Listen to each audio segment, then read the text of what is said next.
In Indianapolis in 1977, Tony is driving his car and telling people off for getting in the way. When he reaches his destination, he stops the car and accidentally breaks the key. Then he grabs a box and enters the Meridian Mortgage Company. He gets upset when he sees there's a new receptionist and says he has a meeting with the company owner ML Hall. The receptionist tells him to sit and wait for a moment. Seconds later, the receptionist gets a call. She informs Tony that there's been a scheduling error and ML is on vacation right now. In Florida, ML is currently being very rude to the waiter. Tony complains to the receptionist, but he's interrupted by ML's son Richard, who says Tony can have the meeting with him instead. After Richard offers his sympathies for Tony's injured arm, he takes him to ML's office. Tony makes sure to close the door before pulling out some plans from the box. Richard opens them and is confused by the drawing of a weapon. At the same time, Tony pulls out a revolver and drops his bandage, revealing that his arm is fine. He wants the world to know that this company has scammed him, so he installs a dead man's wire around Richard's neck. This wire is connected to a shotgun that will kill him if he moves too much or tries to escape. At that moment, a window cleaner appears outside and Tony tenses, but Richard assures him he can't see them because the windows are one way. Then Tony makes Richard call 911. He takes over the phone and even gives the operator his full name before explaining that the Hall family ruined his life. The conversation is interrupted when the secretary knocks on the door, but Richard sends her away. Tony gives the operator the company address and says the Hall family scammed him for $5 million 4 years ago. He calls loan companies the biggest devils there are and hangs up. Soon the police surround the building and an employee asks all clients to leave. Tony's plan is to go home, but since his keys broke, he announces they're instead taking Richard's car, which is parked 2 blocks away. They take the stairs and find a guard, who steps away when Tony threatens to shoot Richard. In the lobby they find several police officers, but they also move to let them pass without anyone getting hurt.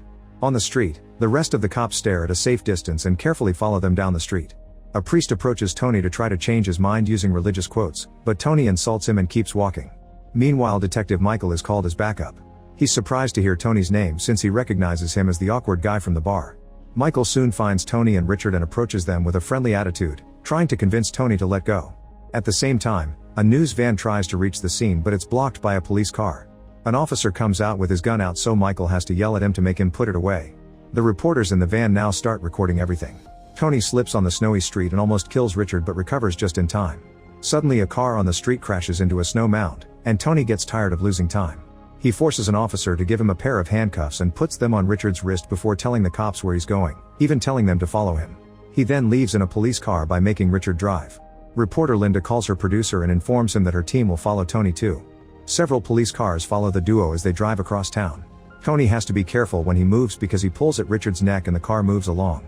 When they arrive at Tony's home, he tries using the car's intercom, but he keeps pressing the wrong buttons, so Michael has to guide him. Michael tells him that his men are already inside. However, Tony calls out his lie, explaining he booby-trapped the place with explosives. He demands that the police let him go to his apartment and tells them to get a higher up because this is serious. The reporters arrive just in time to record Tony taking Richard into the building and yelling at any cop who pulls out a gun. When the duo takes the stairs inside, they're recorded through the windows. In the apartment, Tony locks the door and sits Richard on a specific chair. He ties him up and connects the wire to a contraption on the table, letting the shotgun rest on a pile of books so the dead man's switch is still effective. After turning on the radio, Tony holds a glass against Richard to make him drink, saying he's a good host. He reveals that he tested the contraption for weeks and it works perfectly. Outside, other residents run out of the building while Linda reports everything for TV. Michael forces her to move behind the barricade, explaining they're evacuating the area. As Chief Gallagher arrives at the scene, Tony notices snipers appearing on neighboring roofs. He immediately yells at them, saying that he'll activate his explosives if they try anything. After seeing his building on the news, Tony yells at Richard because the company destroyed his development plans. Then Gallagher calls the house, so Tony puts the phone up to let him hear him yell at Richard. The company put so much interest in the loan that it left Tony in debt, and then ML bought the land that he was planning to use to help poor people. Tony tells Gallagher that he wants a written agreement from the company and the county clerk's office that will forgive his debt and compensate him financially. He also wants to walk out as a free man and an apology from ML. He hangs up before Gallagher can reply. When Richard complains about the tight handcuffs, Tony apologizes and promises he'll get him on a call with his family later. Around the country, people are learning the details from the news.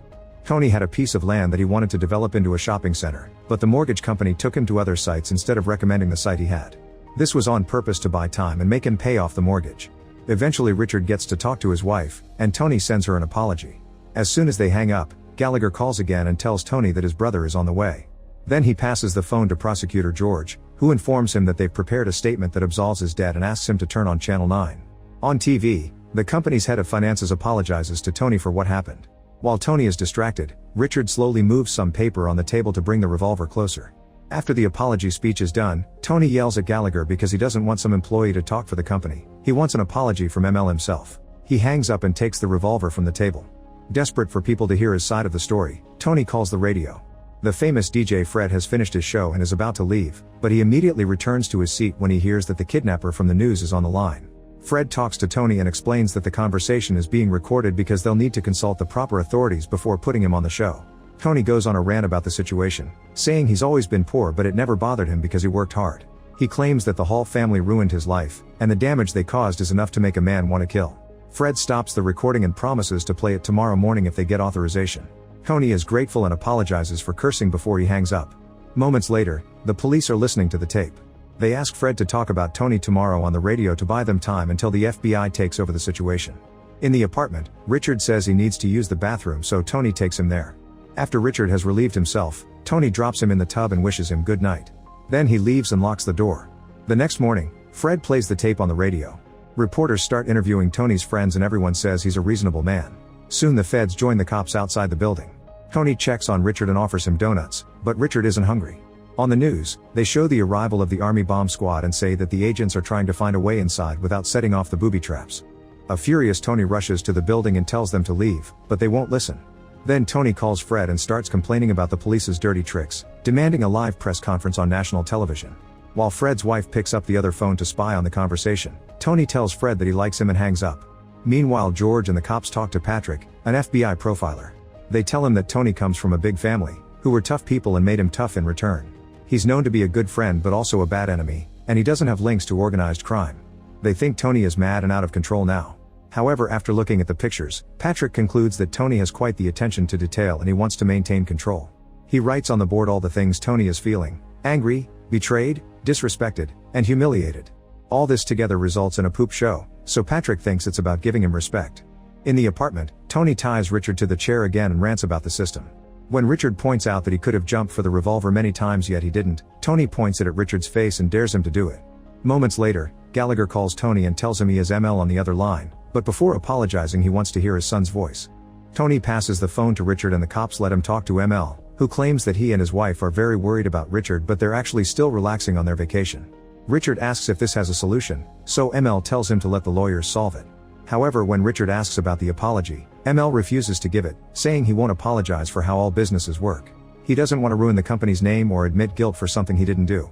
Richard starts losing his patience, so Tony takes the phone and starts arguing with ML, who still refuses to apologize. When Tony threatens to shoot Richard, ML says he'll mourn his son and regret the day Tony stepped into his company. Then he hangs up. ML's wife has a breakdown because of her husband's attitude, and Tony feels so bad for Richard that he offers him a cigarette. Hours pass without other news from the police or the FBI. Tony calls the radio again and says he's worried about Richard's family because he doesn't want them to suffer because of this. In the evening, the phone rings and Tony quickly answers, only to hear a young strange voice. Giggles are heard in the background and Tony realizes he's being pranked by teenagers, so he hangs up. Richard says they should rest, but Tony refuses to do so until this is over. Outside, Linda meets Tony's brother Jimmy, who isn't happy about the way reporters have been talking about Tony. Linda offers him to appear on TV to share his side of the story. In front of the camera, Jimmy tells the public that Tony isn't a thief or a desperado like they're painting him to be. He's not asking for money just because, he just wants what is owed to him. In the apartment, Richard is back in the tub and ends up praying. Tony practices with the revolver while watching action movies on TV. In the middle of the night, Richard wakes up when he hears gunshots and Tony screaming. He manages to climb out of the tub only to collapse, so he yells for help.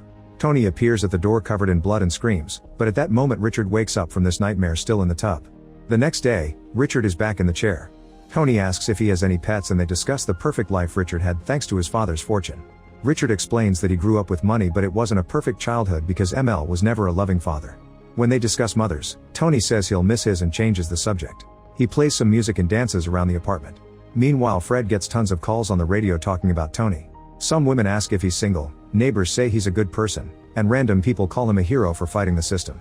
Patrick informs the cops that he's made a deal with the networks to broadcast a press conference since he wants Tony to believe he has an audience. Gallagher explains that if things go wrong, he'll pull out his handkerchief as a signal and Michael will have to get Tony's shotgun. Then Gallagher will shoot Tony down. The description of how the bullet will get to the brain makes a lawyer throw up. After Tony learns that he'll get his press conference, he excitedly washes up in the bathroom. The cops soon prepare the equipment and the reporters immediately surround it. George appears in front of the cameras to read an official document, confirming that prosecutors have granted Tony full immunity from prosecution. Tony watches the broadcast with a big smile and tells Richard that soon the whole country will know his family is the worst. Outside, the cops finish setting up some equipment and Jimmy calls Tony to tell him everything is ready. When Tony turns on the TV, he gets irritated because John Wayne is on a special event and he can't compete with him. Michael then knocks on the door and Richard begs Tony to free him, saying he's learned his lesson and promising to change company policies. However, Tony reattaches the dead man's wire anyway and starts dragging Richard toward the door. Richard freaks out and only stops when Tony threatens to shoot him. In the corridor, Michael acts as the duo's escort and Tony is given a document with a statement from the company. Soon they reach the cameras and Tony says he wants to be on all national channels, claiming he has friends all over the country and calling himself a hero. After making sure that Fred and Jimmy are there too, Tony makes Richard read the document. Since Richard is too afraid and keeps stumbling over the words, Tony takes the document back and reads it himself after asking for a drink. The document admits that the company tricked Tony, and he interrupts the reading to celebrate this, ranting about the system and how it takes advantage of poor people. When Gallagher is about to pull his handkerchief, Tony reads the next line which says that ML takes responsibility for everything. Everyone stares in shock as Tony cries in happiness and announces he'll frame this part. Then Tony thanks Fred for giving him a chance to tell everyone his side of the story and apologizes to Richard's family for the trouble. In the hotel, ML mocks Tony for crying and says his son is superior for staying calm. When Tony walks away with Richard, the broadcast ends. The prosecutors give Tony some documents to sign to finish the deal, and Michael takes Tony's revolver. Now the cops are allowed to finally remove the wire from Richard, who keeps thinking about his nightmare. Tony fires the shotgun at the ceiling to prove it was loaded, and the cops take the chance to tackle him and arrest him. This makes Tony freak out and he insults Jimmy for betraying him. Outside, everyone hears the shot and most civilians start running, but reporters surround George, who assures them that Richard is alive and Tony only shot to prove a point. While the reporters are busy with George, Richard is escorted to a dark corner so he can reunite with his wife. The couple is taken away in an ambulance. Tony is escorted to a police car while all the reporters record him. Patrick thanks him for his cooperation, but Tony keeps insulting everyone for lying about his immunity. 8 months later, Tony's trial finally comes to an end and all national channels are broadcasting it. The jury finds Tony not guilty by reason of insanity, and he laughs as he hugs his lawyer and Jimmy. In the back, Richard and Michael are disappointed. When Tony leaves the building, Linda records him saying that he's not crazy. Then she interviews Richard, who says it's a sad day for justice and claims his company has values. Hundreds of people are waiting for Tony outside, calling him a hero. Many years later, Tony and Richard see each other in a bakery. They share a look without saying anything before Tony leaves. This is based on a real story. Tony was sentenced to a mental facility and after 2 years, he was eligible for release. However, he refused to sign the papers because it required voluntary psychiatric treatment and he claimed he didn't need it. So he ended up spending another 8 years there.